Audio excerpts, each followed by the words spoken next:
Throughout history, white women's tears have been more than just emotions. They've been weapons.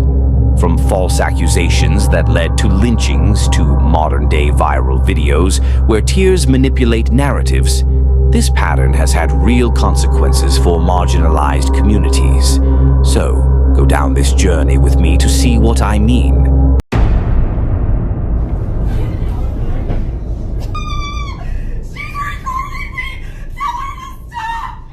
You keep lying saying I'm threatening you, so I'm recording to protect myself.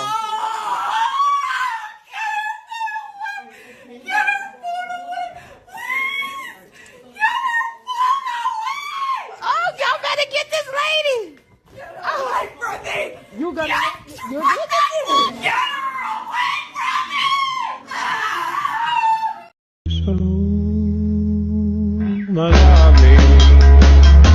I'm going to tag the creator below that was talking about this trend.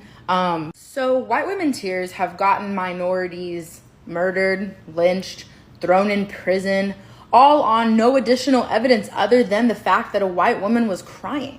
Historically, white women tears are literally deadly to minority populations. Emmett Till, Rosewood, the burning down of Black Wall Street. How did this all begin? Don't just take my word for it. Look it up on your own time. Answer white women tears. White women are very much enablers of the system of white supremacy, and they play their role effortlessly. And so what we're seeing with everything going on right now is the tears just doing what they were designed to do. They worked again. And this time we saw them work on the best of us, the most anti-racist of us. When tears turn into weapons. Ah yes, the ancient art of fake crying, been ruining lives for centuries. But let's be real. This isn't just a tantrum, this is a tactic, a weapon. And history shows that when a white woman cries, people listen, even if it's at the expense of the truth. We've seen it before. Emmett Till, the Central Park Karen. Countless black people have lost jobs, freedom, even their lives because of performative tears like this. Crying for help when you're the aggressor isn't just manipulative, it's dangerous. If you see this happening, record it, call it out, and don't let fake tears rewrite reality. Are black people gonna ever be safe from white women tears? No. No. My enemy of progress is Michelle Bishop. She has gone viral because allegedly she racially profiled this guy who lives in her neighborhood. Do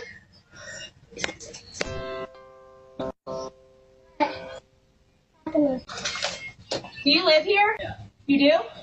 Papa. I don't believe that. What? I don't believe that. So where are you going?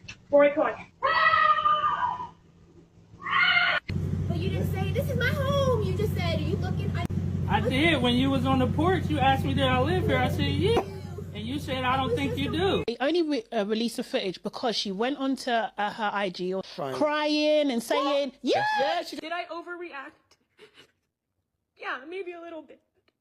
I don't know how it could be twisted that way when I literally thought he was a white man.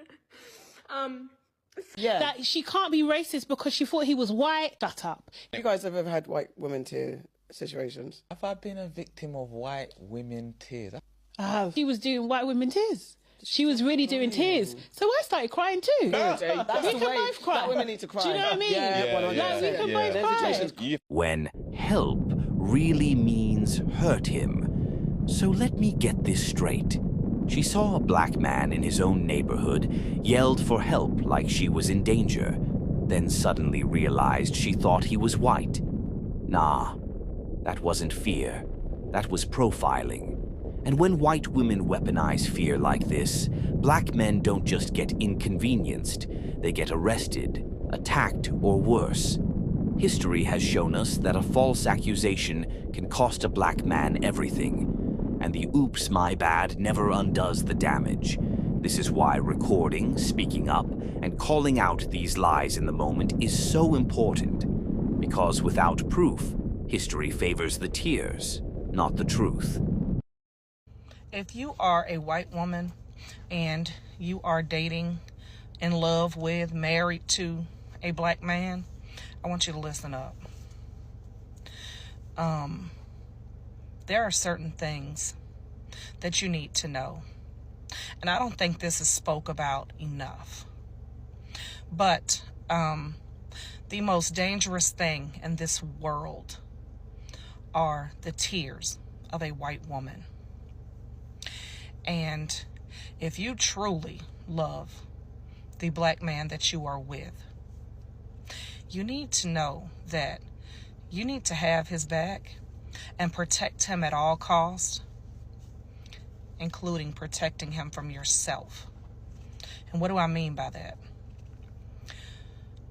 My son was dating a white woman. My son is biracial.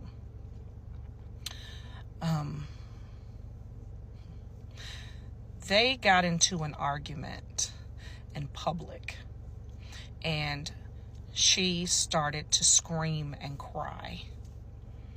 And my son immediately left the scene. She was outraged. She couldn't believe my son left. My son left because my son knew that if he stayed there and this woman was crying and screaming at him, a black man, there was not going to be any questions asked. He was going to be thrown to the ground. He was going to go to jail. It was not going to be any questions asked because this white woman was crying and screaming about him. Now, I'm sure this female may have been hurt. Her feelings was hurt. She was a little emotional. However, when you are dating a black man and you're a white woman, you need to understand that sometimes your fucking feelings and your emotions have to take a fucking back seat to not cause harm to the person you are dating, that you love, that you are married to. And I'm not telling you that if you are truly in fucking danger, not to get help. But if you're just emotional, you're just pissed off, and you want to scream and hoop and holler, in public is not the time. Because that can turn out very deadly for the black man that you claim to love so much, whether you realize it or not. If you were just dating a white man and you were yelling, nobody would really pay any attention to that shit.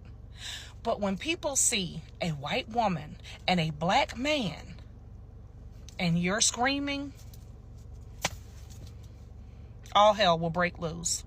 Because when white women cry, everybody responds. Even if the shit is stupid, even if it's frivolous, even if it's a lie.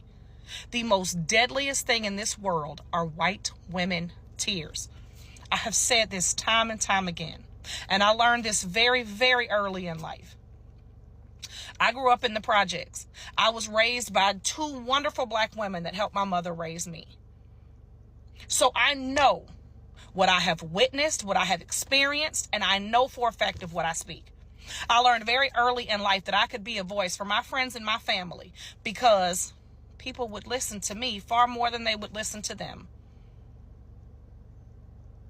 And if you listen to anything I have ever said to you on this app, if you are a white woman and you are dating a black man, you are in love with a black man, you are married to a black man,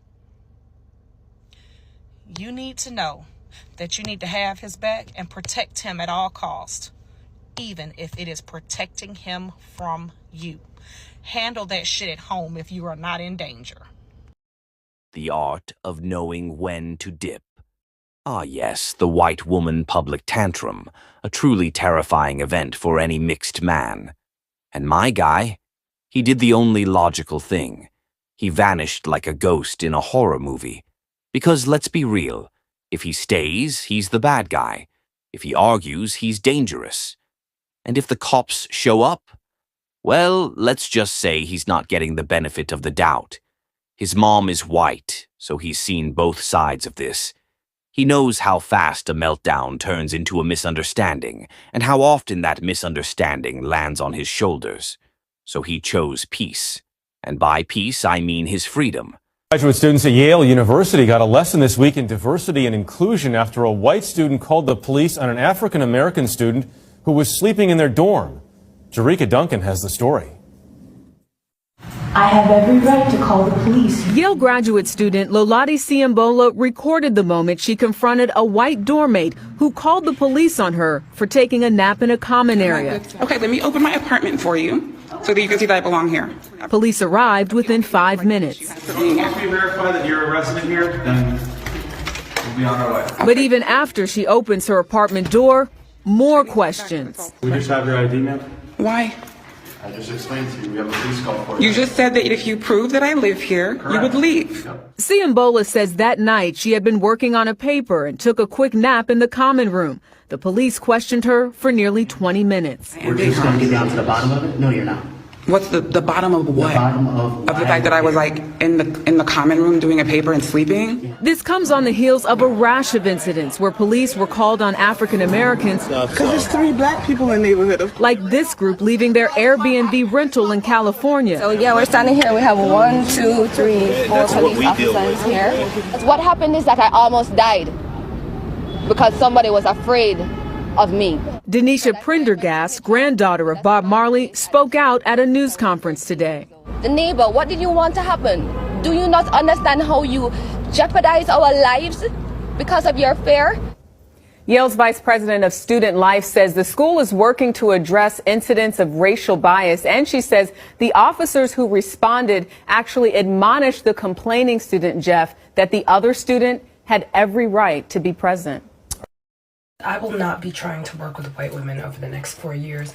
The whole blue bracelet debacle is something to protect you. It is not even something that oppressed people have asked you to do to protect us. Second of all, y'all don't listen, and you're never 10 toes down for anything that you stand for. So to be honest, I don't want y'all on my team. I don't know what the rest of y'all are doing. Figure yourselves out, handle your own shit, put the team on y'all back and do what y'all gotta do. Whatever you do, you're gonna have to do it without us because we're tired and we don't feel like it anymore. See you in 2028. You know, if you look back at the lynching deaths in this country, almost all of them track back to a false allegation of sexual assault against a black man made by a white woman. Almost all of them. A lot of people share the same sentiment that Rebecca Felton had, which is these white women were pure, innocent, God-fearing Christian women who needed to be protected. And these women used that to their advantage every single time. They knew that they would be believed outright and that nobody would give the benefit of the doubt to the black man. And that's how a lot of black men lost their lives in this country. And during this time as well, right, childhood wasn't even sacred to a racist. All right, they would make accusations against children all the time. Think about Emmett Till. Emmett Till was 14 years old. What is that, like an 8th grader? That's a little boy. 14 years old. This is a child. Mamie Till sent her little boy down to Mississippi to spend the summer with relatives, and she had to bring him back with a mutilated body that she put on display in Chicago. This was a child. I had to look it up because I wanted to know how tall he was. Emmett Till was only 5'4". Okay, so imagine this 14-year-old, 5'4" little boy with a speech impediment. He had a little bit of a stutter, and so when he talked, he had like a little bit of a whistle as a way that was kind of his coping mechanism to help him through his speech impediment. George Stinney was also 14 years old. Now, he wasn't lynched, technically. It was the state of South Carolina that put this child to death. At 14 years old, he became the youngest person in this country to be executed. The year 1944. We have people on TikTok that were alive in 1944. This little boy was accused of sexually assaulting and killing 2 little white girls. Now, they weren't even alive to accuse him, but he just happened to be in the vicinity, and they just put the blame on him, all right? And by the way, left a killer out there on the loose. They never found who killed those little girls. George was so small that he didn't even fit in the electric chair. Like, the mask thing didn't fit on him, and he had to sit on top of Bibles. All right, again, I've said this before in other videos, but black people had zero humanity to these folks back then. And I know this history is painful, but we have to learn these things. We cannot let these things be forgotten. So there was a really interesting video made by White Woman Whisperer. I tried to stitch it and the audio didn't record, so I'm going to try to record it again here. Tag her below because you should go watch her video. But she basically poses the question, or opens up this discussion, this bear versus man discussion, to Black women in asking, okay, if you're in an office, who would you rather walk in, a white man or a white woman? And she said that the collective answer would be a white man. And a lot of women are getting offended, a lot of white women are getting offended because they're like, oh my gosh, what a man could do to you is so much worse than a woman. Like, this is divisive. But like, you're not getting it. The reason why Black women would choose a white man over a white woman is for the same reason that women as a collective, especially white women, would choose the bear over the man. It is the danger you know versus the danger you don't. And like, historically, the under the surface racism that white women have for Black women has caused death and destruction and is absolutely a humongous danger.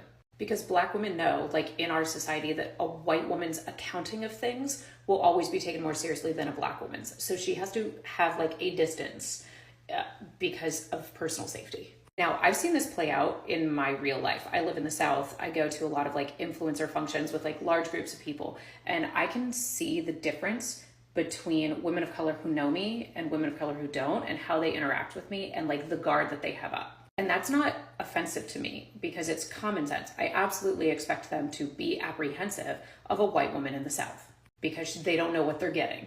But just as the whole point of the bear versus man conversation is to make men understand that women are innately apprehensive and cautious around all men, the question that White Woman Whisperer was posing is to make white women understand the cautiousness that Black women have around white women. That sort of like being scared of me before I give them a reason not to is not offensive to me, because it is absolutely my responsibility to prove to these women that I am a safe person, not the other way around. You cannot like bully someone into trusting you with their personal safety. And that's a lesson for the men on the bear conversation too. The workplace plot twist. Funny how, in a world that loves to paint white men as the ultimate villains, a lot of Black women will tell you they'd rather work with them than with white women. Why? Because with white men, what you see is usually what you get. If they don't like you, you'll know. If they respect you, you'll feel it. And if there's workplace drama, it's probably not coming from them. White women, on the other hand? That's a different battlefield. Microaggressions disguised as just trying to help. Exclusion that feels like an accident but isn't. And let's not forget the ever-present threat of weaponized tears. It's not about trust. It's about predictability. And in the workplace, that can make all the difference. Here's another reason why I struggle to trust white people. I was at Home Depot today, and, you know, I had an associate glazing the fuck out of me, like they do. It happens to us all the time. So I took the opportunity of her proximity to just ask her for help, because I didn't know where everything was. And she looks at me, and she goes, well, why are you buying all this stuff? It's the landlord's responsibility to fix things in a rental. Ma'am, what did you say? And because I know that some of you were going to attempt to explain to me what she really meant, here's my question for you. Why didn't she first assume that I might be the landlord? Do you know what I'm saying? Why is her first assumption that I am the renter? Do you know what I mean? And I was so pissed off, but I don't have the privilege of being pissed off. I did have the satisfaction of saying, well, I'm a homeowner, so there's only one person who's going to be able to do it, and watching her shrivel up. But, you know, I just paid for my shit and I walked out. And it's these little microaggressions, right, that build up over time where you can't quite prove the racism because other white people are going to attempt to gaslight you and explain it away. But it is racism. And that is why I take it on a case-by-case basis. And I don't want to hear y'all say I'm sorry and that sucks and I apologize on behalf of white people. I don't care. I'm just letting you know that, once again, this is an example of why I think the way I think. I'm not a white woman. I'm a faded Black person. My people move far from the equator. And that's the only reason my skin is lighter. That's all any white person is. Because we are great. Hey, There's no such thing as There's race. one race. There's one race, the human race. Right. And we all came from the same black women, 300,000 to 500,000 years ago. The human race began with black women. Jane Elliott is absolutely right in this clip. The only thing that ruins it for me is seeing Jada Pinkett Smith happy. Honestly, it's like watching a horror movie where the villain is just too cheerful. But hey, solid message. Don't forget to like and subscribe, or I might have to send a smiley Jada your way.